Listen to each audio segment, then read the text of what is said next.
ओम श्री हरि ओम नमो भगवते वासुदेवाय नमः।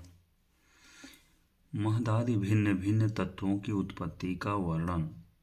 श्री भगवान ने कहा, माता जी, अब मैं तुम्हें प्रकृति आदि सब तत्वों के अलग अलग लक्षण बतलाता हूँ।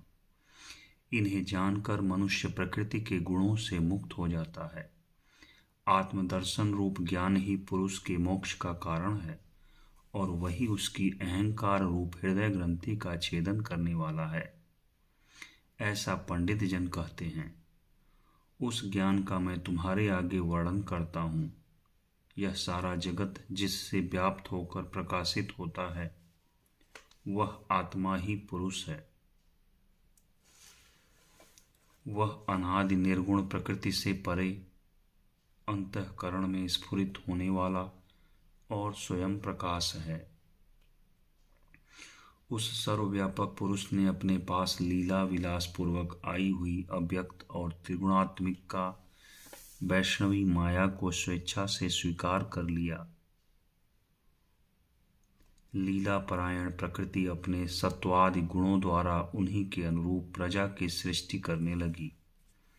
यह देख पुरुष ज्ञान को आच्छादित करने वाली उसकी आवरण शक्ति से मोहित हो गया,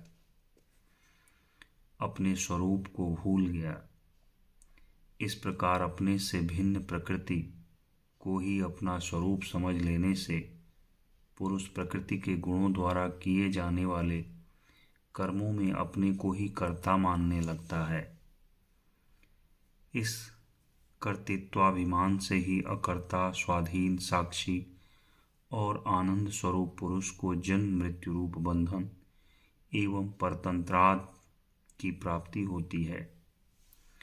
कार्य रूप शरीर, कारण रूप इंद्रिय तथा कर्ता रूप इंद्रियाधिष्ठात्र देवताओं में पुरुष जो अपनेपन का आरोप कर लेता है, उसमें पंडित जन प्रकृति को ही कारण मानते हैं तथा वास्तव में प्रकृति से परे होकर भी जो प्रकृतिस्थ हो रहा है, उस पुरुष को सुख दुख के भोगने में कारण मानते हैं।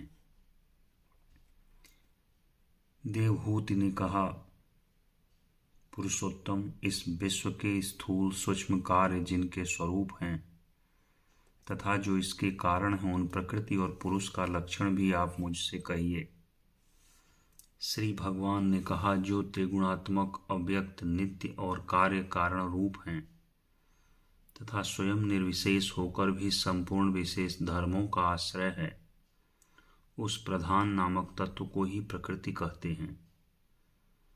5 महाभूत, 5 तन्मात्रा, 4 अंतःकरण और 10 इंद्रिय, इन 24 तत्वों के समूह को विद्वान लोग प्रकृति का कार्य मानते हैं। पृथ्वी, जल, तेज, वायु और आकाश, ये 5 महाभूत हैं। गंध, रस, रूप, स्पर्श और शब्द, ये 5 तन्मात्र माने गए हैं। श्रोत्र, त्वचा, चक्षु, रसना, नासिका, वाक्, पाणि, पाद, उपस्थ और पायु, ये 10 इंद्रियां हैं। मन, बुद्धि, चित्त और अहंकार, इन 4 के रूप में एक ही अंतःकरण अपनी संकल्प, निश्चय, चिंता और अभिमान रूपा 4 प्रकार की वृत्तियों से लक्षित होता है। इस प्रकार तत्वज्ञानी पुरुषों ने सगुण ब्रह्म के सन्विशेष स्थान इन 24 तत्वों की संख्या बतलाई है।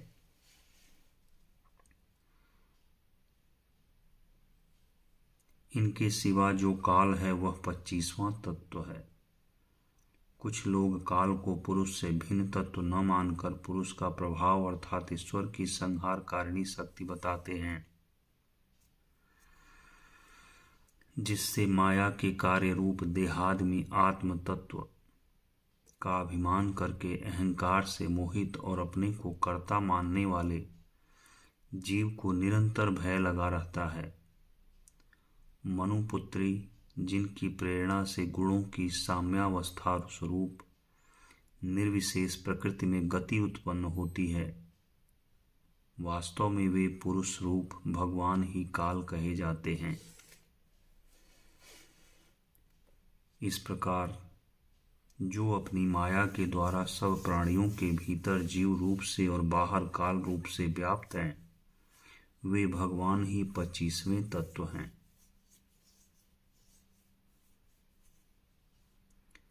जब परम पुरुष परमात्मा ने जीवों के अदृष्टवश क्षोभ को प्राप्त हुई संपूर्ण जीवों की उत्पत्ति स्थान रूपा अपनी माया में चिच्छक्ति रूप वीर्य स्थापित किया, तो उससे तेजोमय महतत्व उत्पन्न हुआ।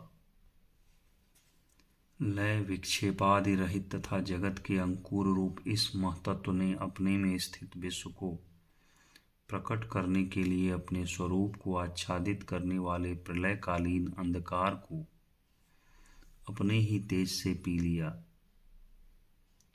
जो सत्व गुण में स्वच्छ, शांत और भगवान की उपलब्धि का स्थान रूप चित्त है, वही महतत्व है और उसी को वासुदेव कहते हैं।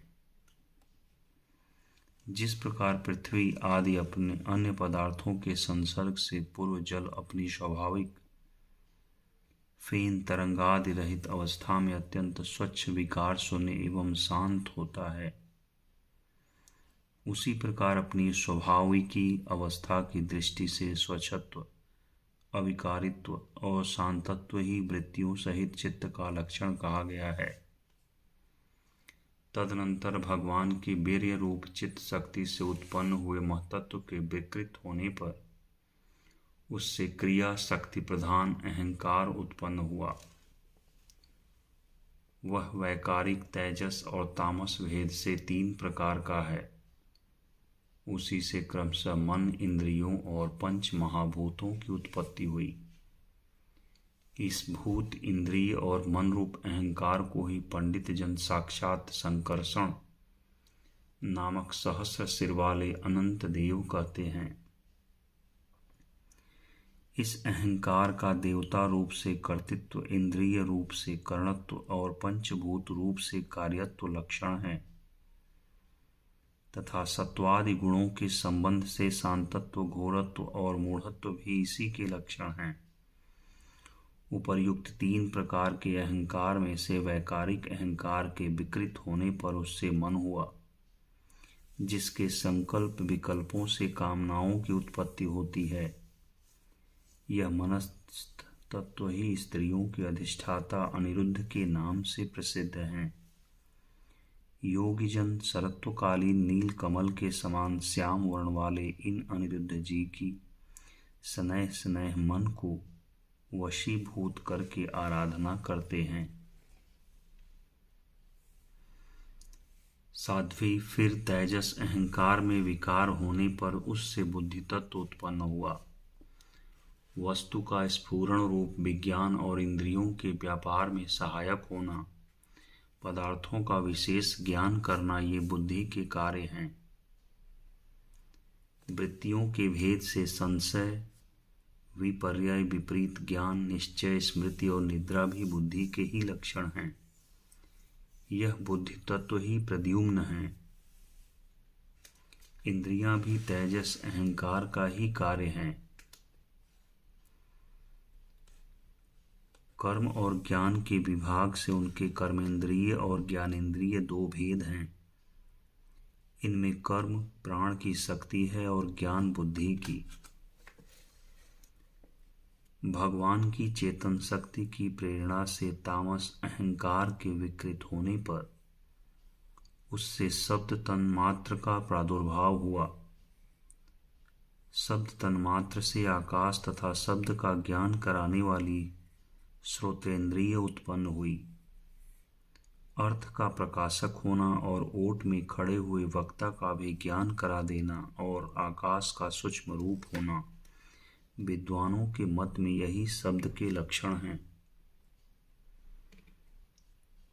भूतों को अवकाश देना, सबके बाहर भीतर वर्तमान रहना तथा प्राण, इंद्रिय और मन का आश्रय होना, ये आकाश के वृत्ति कार्य रूप लक्षण हैं। फिर शब्द तन्मात्र के कार्य आकाश में काल गति से विकार होने पर स्पर्श तन्मात्र हुआ और उससे वायु तथा स्पर्श का ग्रहण कराने वाली त्वचा उत्पन्न हुई। कोमलता, कठोरता, शीतलता और उष्णता तथा वायु का सूक्ष्म रूप होना ये स्पर्श के लक्षण हैं।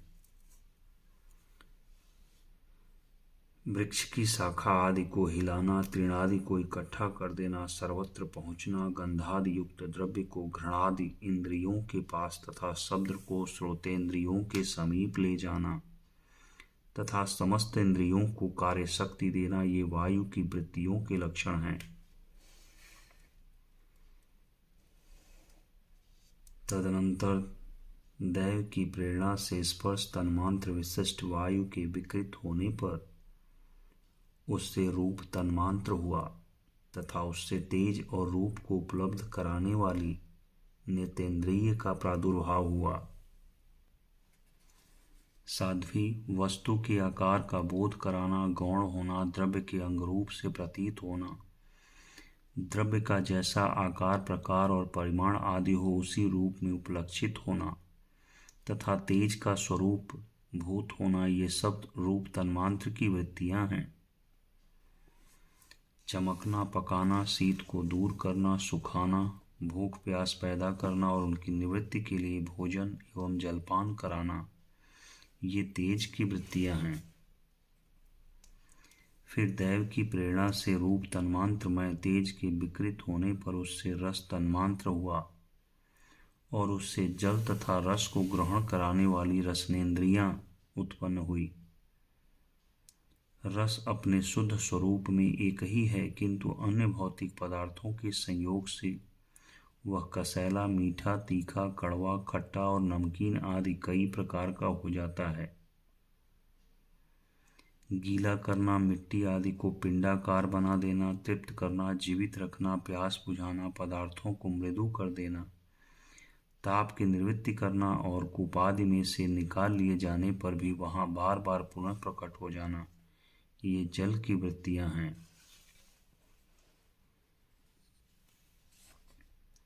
इसके पश्चात दैव प्रेरित रस स्वरूप जल के विकृत होने पर उससे गंध तन्मांत्र हुआ और उससे पृथ्वी तथा गंध को ग्रहण कराने वाली घ्राणेन्द्रिय प्रकट हुई। गंध एक ही है, तथापि परस्पर मिले हुए द्रव्य भागों की न्यूनाधिकता से वह मिश्रित गंध, दुर्गंध, सुगंध, मृदु, तीव्र और अम्ल आदि अनेक प्रकार का हो जाता है। प्रतिमादि रूप से ब्रह्म की साकार भावना का आश्रय होना, जल आदि कारण तत्वों से भिन्न किसी दूसरे आश्रय की अपेक्षा किए बिना ही स्थित रहना, जल आदि अन्य पदार्थों को धारण करना, आकाश आदि का अवच्छेदक होना, घटाकाश, मठाकाश और आदि भेदों को सिद्ध करना तथा परिणाम विशेष से संपूर्ण प्राणियों के स्त्रीत्व, पुरुषत्व आदि गुणों को प्रकट करना, ये पृथ्वी के कार्य रूप लक्षण हैं। आकाश का विशेष गुण शब्द जिसका विषय है वह श्रोतेंद्रिय है। वायु का विशेष गुण स्पर्श जिसका विषय है वह त्वगेंद्रिय है। तेज का विशेष गुण रूप जिसका विषय है वह नेतेंद्रिय है। जल का विशेष गुण रस जिसका विषय है वह रसनेन्द्रिय है। पृथ्वी का विशेष गुण गंध जिसका विषय है उसे घ्राणेन्द्रिय कहते हैं। वायु आदि कार्य तत्वों में आकाश आदि कारण तत्वों के रहने से उनके गुण भी अनुगत देखे जाते हैं। इसलिए समस्त महाभूतों के गुण शब्द, स्पर्श, रूप, रस और गंध केवल पृथ्वी में ही पाए जाते हैं। जब महतत्व, अहंकार और पंचभूत ये 7 तत्व परस्पर मिल न सके, पृथक पृथक ही रह गए, तब जगत के आदि कारण श्री नारायण ने काल, अदृष्ट और सत्वादि गुणों के सहित उनमें प्रवेश किया।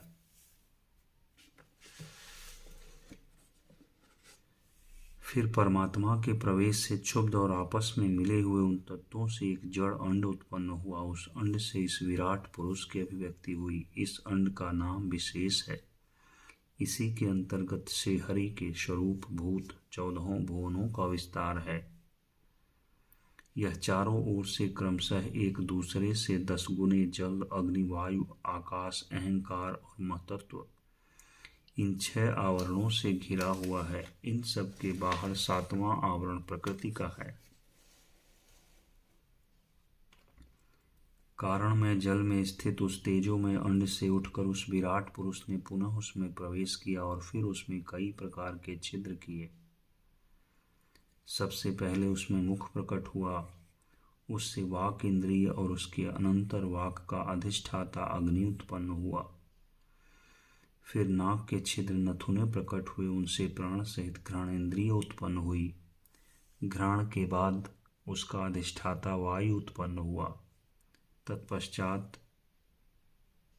नेत्र गोलक प्रकट हुए, उनके चक्षु इंद्रिय प्रकट हुई और उसके अनंतर उसका अधिष्ठाता सूर्य उत्पन्न हुआ।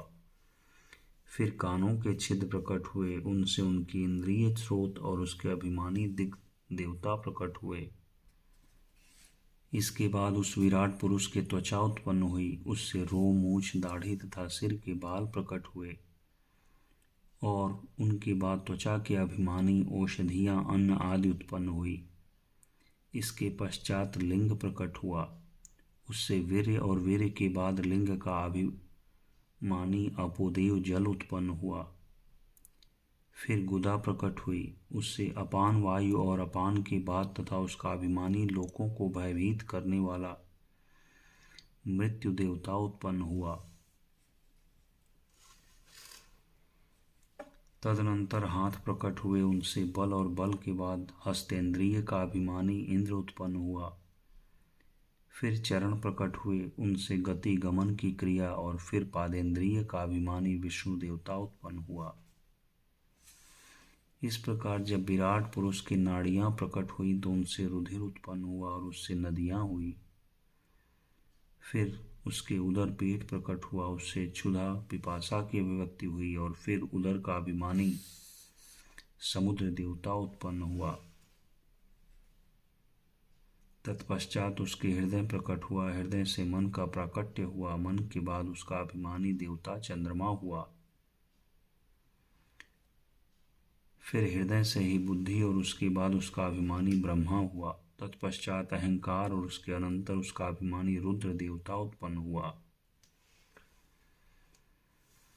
इसके बाद चित्त और उसका अभिमानी क्षेत्रज्ञ प्रकट हुआ।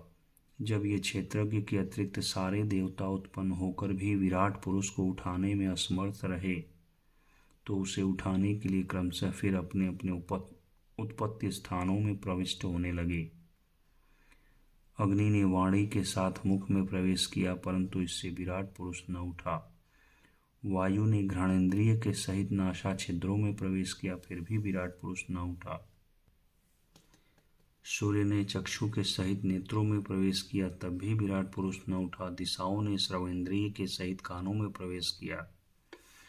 औषधियों ने रोमों के सहित त्वचा में प्रवेश किया। जल ने वीर्य के साथ लिंग में प्रवेश किया, तब भी विराट पुरुष न उठा। मृत्यु ने अपान के साथ गुदा में प्रवेश किया, फिर भी विराट पुरुष न उठा। इंद्र ने बल के साथ हाथों में प्रवेश किया। विष्णु ने गति के सहित चरणों में प्रवेश किया। नदियों ने ऋधुर के सहित नाड़ियों में प्रवेश किया। समुद्र ने क्षुधा पिपासा के सहित उदर में प्रवेश किया। चंद्रमा ने मन के सहित हृदय में प्रवेश किया। ब्रह्मा ने बुद्धि के सहित हृदय में प्रवेश किया। रुद्र ने अहंकार के सहित उसी हृदय में प्रवेश किया। किंतु जब चित्त के अधिष्ठाता क्षेत्रज्ञ ने चित्त के सहित हृदय में प्रवेश किया तो विराट पुरुष उसी समय जल से उठकर खड़ा हो गया। जिस प्रकार लोक में प्राण, इंद्रिय, मन और बुद्धि आदि चित्त के अधिष्ठाता क्षेत्रज्ञ की सहायता के बिना सोए हुए प्राणी को अपने बल से नहीं उठा सकते, उसी प्रकार विराट पुरुष को भी वे क्षेत्रज्ञ परमात्मा के बिना नहीं उठा सके।